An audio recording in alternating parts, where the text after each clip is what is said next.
getting close to the final assembly. I've got 2 more coats to put on here, but I wanted to show you a mock-up of what it's going to look like. I put the pickups in on the pick guard, and I've got the bridge set up ready to go and the cover for the controls.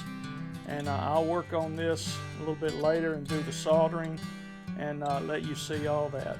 Stay tuned as hang on and keep watching while I put the 7th coat on, and we'll see what happens.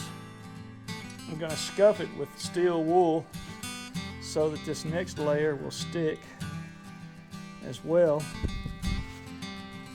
And this guitar is taking shape really nice. One thing I had to do is right here I had a little drizzle where it was running down. I had put too much in here and it settled in, and so it was running down. So I sanded that out, and we'll just scuff this up a little bit more all the way around. The end grain is looking great, except for down here. This bottom part down here is still absorbing all the oil, so it's going to take a pretty good bit more. We'll see. It may polish out, I don't know. But the neck up here, the neck area is looking really good. Scuff that up with the steel wool. And the reason we're scuffing it up with steel wool is so that the next layer will stick. You know, if you don't give it something to adhere to, over time it will begin to flake off, and you don't want your guitar to do that. If you look at that finish right now, you can see that it's beginning to look really good. So let's go on and put the last coat on. I think it's going to be the last coat. We're getting kind of slim here, but I've got my Anheuser-Busch water here just in case I get thirsty, but I think I'm going to drink that. That goes back to Hurricane Katrina. But it was a lifesaver for many people on the coast when Katrina hit. And I'm sure that they're doing the same thing for the people in the Carolinas, Georgia, where the hurricane came through there. After I buff this with the steel wool, I'll wipe off any steel wool residue, make sure my surface is clean, dust, as little dust as possible on here. Okay, I have the nitrile gloves on, so I'm going to take a clean rag. This is a shop towel, a paper shop towel.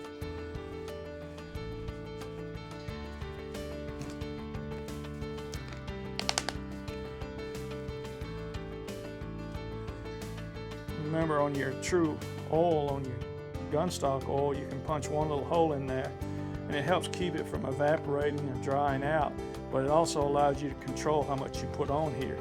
If you don't have that on there, you can wind up putting too much, but we'll put several drops on. And then we'll rub this in all over the body.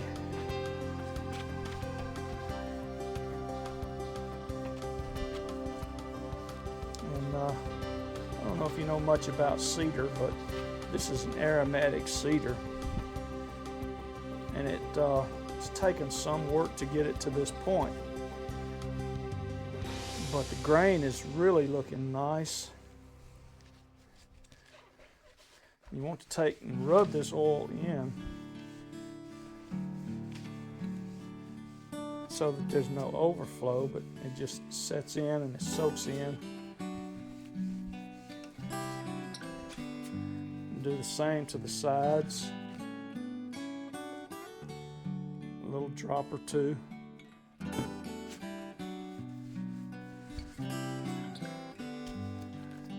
And rub it in. Get it all over the guitar body. This area down here, I'm going to have to take a little attention to, I guess, because it's just, this end grain is just soaking up the oil, and it's not shining like the rest of the guitar. we'll just keep putting the oil on here until we get that finish we desire.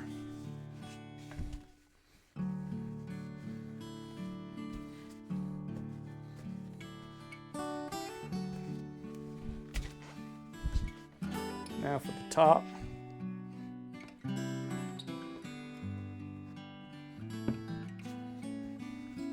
I'll rub it in too.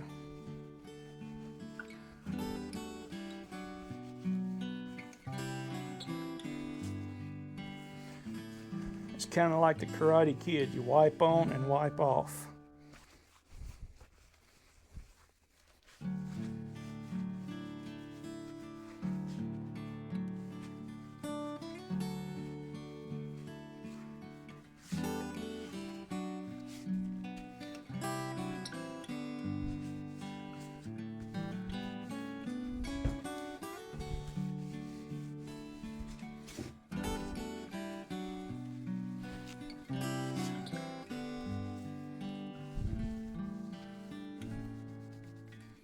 Take a dry rag and I'll get some of this off, the excess off.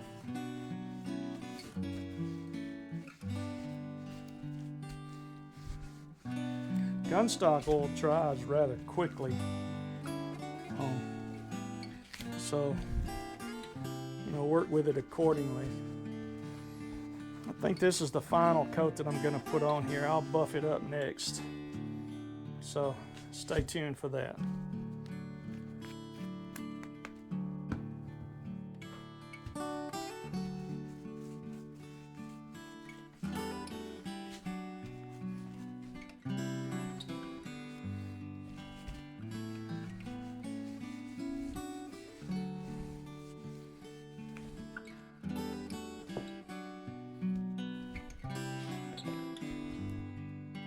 We'll let this set up and dry and come back to it tomorrow.